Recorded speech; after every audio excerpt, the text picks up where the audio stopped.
A continuación, en este video, les vamos a presentar la historia acerca de la antigua Veracruz y San Juan de Ulúa.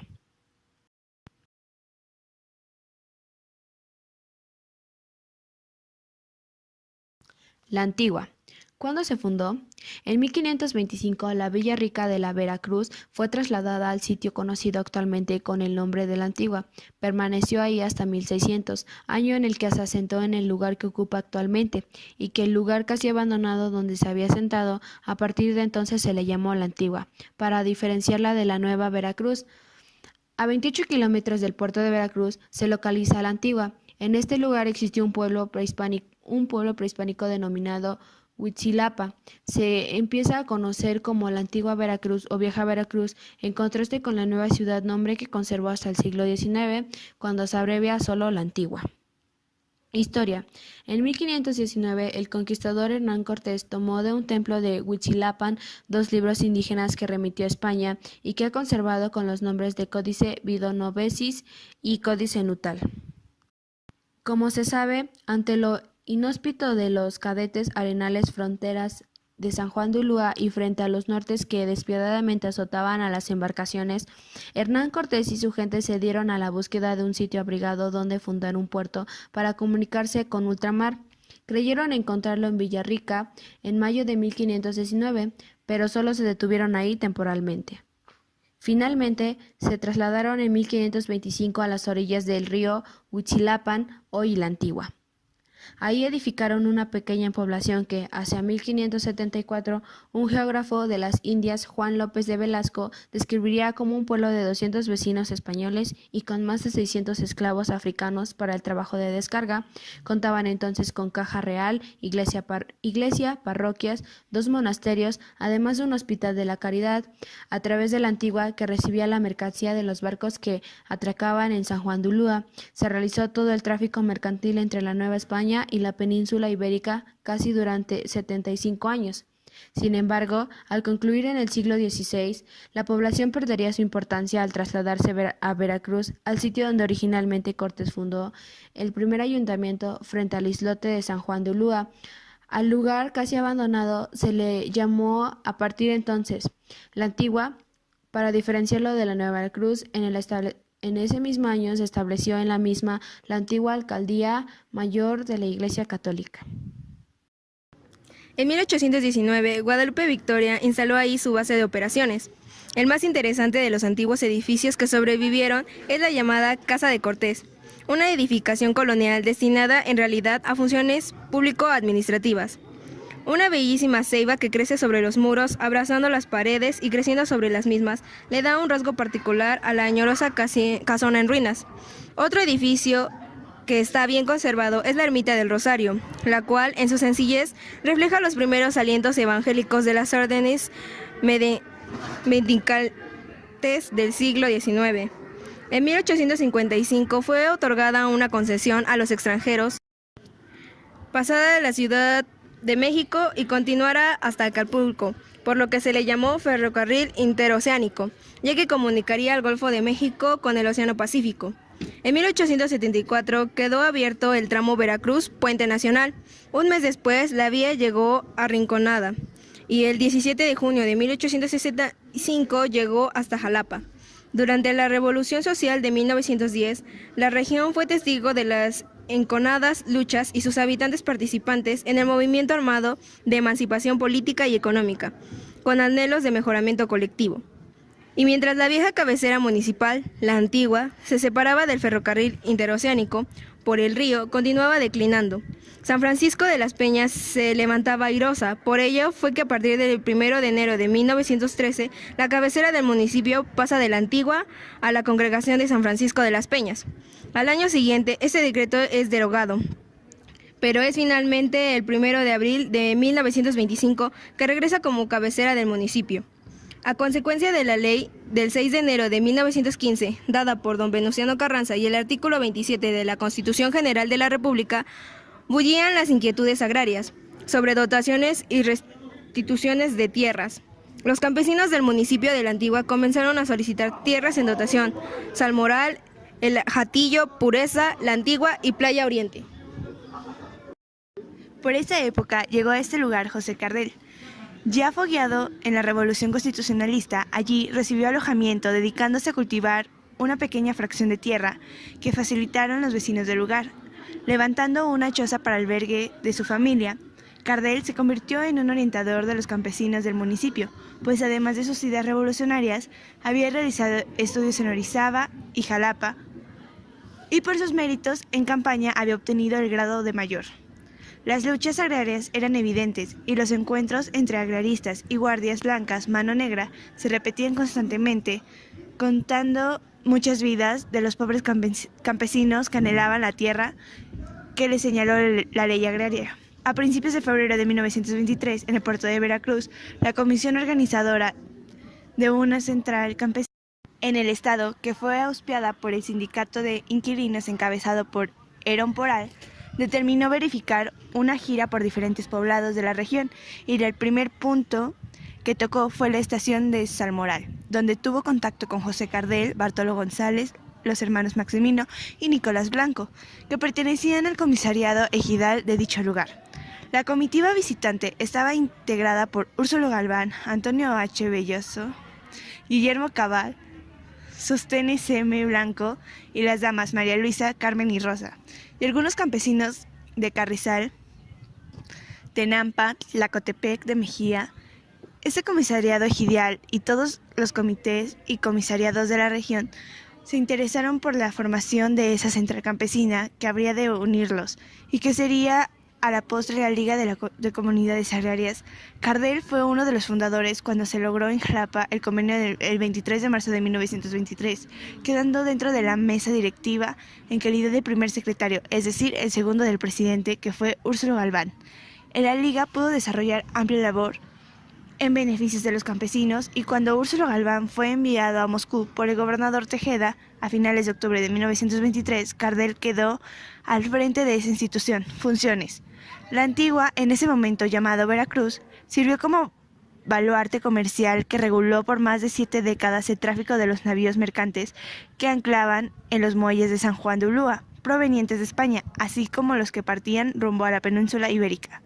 No obstante, alrededor del año 1600, el centro de gravedad de toda actividad económica se trasladó nuevamente hacia Villarrica de la Veracruz, sitio donde se proyectó originalmente la fundación de esta ciudad, donde desde el siglo XVII se ubica actual el puerto de Veracruz. De esta manera se comenzó a llamar la vieja Veracruz a la villa de los españoles que abandonaron, nombre que más tarde cambiaría a la antigua Veracruz, con el único fin de diferenciar de la nueva ciudad construida frente al islote de San Juan de Ulúa. Árbol histórico de la ceiba. La ceiba, con su ancho caparazón, sus potentes y largas ramas de más de 500 años de antigüedad, alberga una historia ficticia que habitantes de la localidad convirtieron en real a fuerza de hacerla suya y repetirla 1000 veces como para que no hubiera dudas.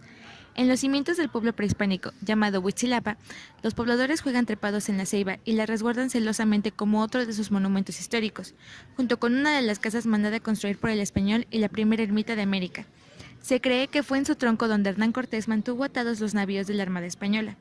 Parroquia del Cristo del Buen Viaje. Alrededor de 1570 fue construida la que en un principio fue llamada la Parroquita de Nuestra Señora de la Consolación, en cuyo interior aún se pueden observar las pilas bautismales construidas por los propios indígenas.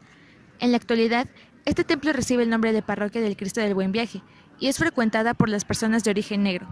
La sala de cabildos del primer ayuntamiento, uno de los primeros edificios que albergaron la sede del gobierno veracruzano, que se mantuvo activo durante un corto periodo durante el siglo XVI y que fue construido junto con el resto de la ciudad hacia finales de 1525. Ermita del Rosario. Se construye por órdenes de Hernán Cortés, en las afueras del barrio español en 1523. Esta ermita, primeramente llamada de Santiago Apóstol, después fue llamada la Ermita del Cristo del Calvario y hoy lleva por nombre la Ermita del Rosario. El primer cuerpo cuenta con una barda atrial de 1524, donde se aprecian las 14 estaciones del Via Crucis y se le añadió un nártex con espadaña para 3 campanas en el año de 1625, además de un campanario al lado izquierdo. A solicitud del padre Castañeda, esa campana en mención que fue refundida se encuentra en el antiguo primer ayuntamiento de la Nueva España, el Cabildo, y una lápida de piedra donde reposan los restos de un vicario y el visitador del año de 1604, y se encuentra ubicada en la parte oeste en la salida del pueblo de lo que era el primer camino real que conducía a Zempoala. En el centro de la bóveda de cañón corrido al centro se aprecia una roseta de 12 pétalos, que se presume representa a los 12 misioneros franciscanos que establece la iglesia en la primera ciudad nueva hispana. Esta capilla fue construida por franciscanos en 1523, fuera del barrio español, donde los viajeros encomendaban su alma a Dios, y establece como la primera iglesia de la Nueva España en 1524, con la llegada de los 12 misioneros franciscanos, capitaneados por Fray Martín de Valencia. San Juan de Ulúa. San Juan de Ulúa es el nombre de una pequeña isla de México en la que se ubica la antigua fortaleza y el otro puerto, también llamado del mismo nombre. La construcción de la fortaleza fue planeada por los españoles al mando de Hernán Cortés el 22 de abril de 1519, en el contexto del descubrimiento de América y de los ataques piratas y corsarios de la época contra España. La fortaleza está construida en el estilo llamado traza italiana. Su construcción en un islote comenzó en 1535 bajo la tutela de Antonio de Mendoza y tardó alrededor de 172 años para su finalización como fortaleza. Para ello fue necesaria la creación de una argamasa hecha de concha de ostión, huevos de tortuga, arena y agua de mar para levantar muros resistentes contra los fortísimos nortes frecuentes en el lugar. Rápidamente se convirtió en el punto de entrada y salida al puerto y baluarte del mismo. El complejo e isla se hallan frente a las costas del Golfo de México, en la ciudad y puerto de Veracruz, en el estado mexicano del mismo nombre. Se le dio el nombre de San Juan en honor al capitán de la exploración Juan Grijalva y Ulúa, porque al llegar los españoles encontraron 2 muertos que, según los indígenas, mataron los Culúa, y fue así como llamaron a la isla. Lo más representativo del fuerte era el muro de las argollas, en el que había alrededor de 35 argollas para atracar barcos, y el cual servía como protección para las embarcaciones de los vientos que azotaban el puerto. De este modo se evitaba que los barcos se estrellaran durante el mal tiempo. El fuerte de San Juan de Ulúa también fue utilizado como bodegas de almacenamiento en las que guardaban metales preciosos que a su vez eran enviados a España. Estas se dividían por arcos de diferentes estilos arquitectónicos, desde los medios puntos hasta los elípticos abovedados, dando realce a la estructura. En 1601 se construyó la casa del gobernador o del castellano, donde vivía el administrador del fuerte, el cual se encargaba de la protección de las riquezas que ahí se encontraban bajo su custodia y que tenían como destino final España. Más tarde llegó a ser incluso casa de residencial de Benito Juárez, Porfirio Díaz y Venustiano Carranza, quien escribió la Constitución de 1917 en sus gélidos muros. Finalmente, el fuerte fue utilizado como prisión. Con torturas y abusos, los prisioneros terminaban sus vidas de forma maltrecha e ingeniosa. En ocasiones, subía la marea metiéndose al fuerte, ocasionando inundaciones, y los prisioneros tenían que permanecer pegados a la pared. El agua llegaba incluso a formar estalactitas y los muros se llenaban de salitre, dando un aspecto tenebroso y frío. Como dato curioso, debes saber que muchos de los iniciadores de la independencia y la Revolución Mexicana fueron encarcelados aquí, tales como Melchor Ocampo, Fray Servando, Teresa de Mier e incluso hasta Benito Juárez tuvo un breve encierro. Fue Venustiano Carranza el que ocupó San Juan de Ulúa como sede de su gobierno durante algunos días, permaneciendo en lo que era la plaza principal del fuerte. La fortaleza fue nombrada 4 veces heroica por haber defendido la soberanía nacional en 4 ocasiones. En 1825, la rendición de las últimas tropas españolas. En 1838, en el ataque de las tropas francesas durante la Guerra de los Pasteles. En 1847, en el ataque de las tropas norteamericanas durante la Guerra de la Intervención. Y finalmente en 1914, en la defensa contra el desembarco de las tropas estadounidenses. Existen 2 leyendas famosas. La primera es la de Chucho el Roto, también conocido como el bandido generoso.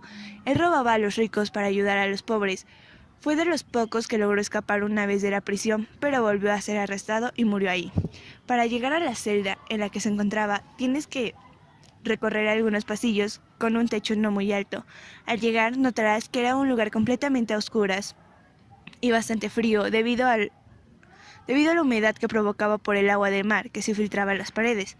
La segunda leyenda habla sobre la mulata de Córdoba, famosa por saber usar hierbas para realizar curaciones. Poco después comenzaron los rumores de que practicaba la hechicería, por lo que la gente se alarmó. Se cuenta que dibujó un barco en la pared con un pedazo de carbón y se subió en él para luego desaparecer por una esquina. El alcalde de Córdoba estaba enamorado de ella, pero en cuanto ésta la rechazó, fue él quien, en venganza, lo acusó de haberle dado un brebaje, por lo que más tarde la mulata ya estaba en San Juan de Ulúa. Lo increíble de su historia fue la manera en que desapareció frente a su carcelero. Según su versión, la mujer había pintado un barco en la pared con un pedazo de carbón, luego se subió a él y desapareció por la esquina, dejando completamente vacía su celda. Otro de nuestros puntos favoritos fue el Puente del Último Suspiro. Su nombre lo debe a que conducía a los prisioneros a los calabozos de los que jamás salían. Es increíble pararte sobre él y pensar en la cantidad de personas que lo atravesaron muchos años atrás. En la plaza central podrás tener una vista panorámica de todo el lugar. Frente a ella te encontrarás con unos pequeños cuartos en donde vivían los militares con sus familias, y por los costados, en unos grandes pasillos con arcos, que eran el lugar donde se guardaba todo el oro. Al subir las escaleras, la vista en la plaza es espectacular, y llegarás también al primer faro de México, que servía de guía para las embarcaciones hacia el frente. Puedes distinguir el puerto de Veracruz, y a la derecha lo que hoy es uno de los principales puertos de desembarque. Es una mezcla entre el pasado y el presente. Será en la fortaleza de San Juan de Ulúa y en el edificio de faros de la ciudad de Veracruz, en donde se redacta y discute el proyecto de Constitución Política General de los Estados Unidos Mexicanos que rige el país desde 1917. Después de este periodo, es utilizada como arsenal nacional por la Armada de México, hasta el 18 de enero de 1962, cuando el entonces presidente de la República, Adolfo López Mateos, retira del servicio de la Armada Nacional a la fortaleza y le entrega al Instituto Nacional de Antropología e Historia, INAH, para uso y destino como monumento coloquial histórico. San Juan de Ulúa se convirtió en museo en 1984, a excepción de uno de los baluartes que es ocupado por la Armada de México. Ha sido el lugar en donde se han grabado muchas películas. De él se han escrito historias y libros. Es perfecto para visitar en cualquier momento del año. Actualmente, San Juan de Ulúa es una fortaleza y un frente a lo que hoy es el puerto de Veracruz, y que podemos recorrer acompañados de un guía que encontraremos en la entrada, donde antes debemos pagar un aproximado de 40 pesos para poder entrar. Costo del guía que se divide entre la cantidad de personas que tenga el grupo, que suelen ser grandes. Podrás conocer el primer faro de México, atravesar el Puente del Último Suspiro, entrar al mismo lugar donde estuvo Chucho el Roto.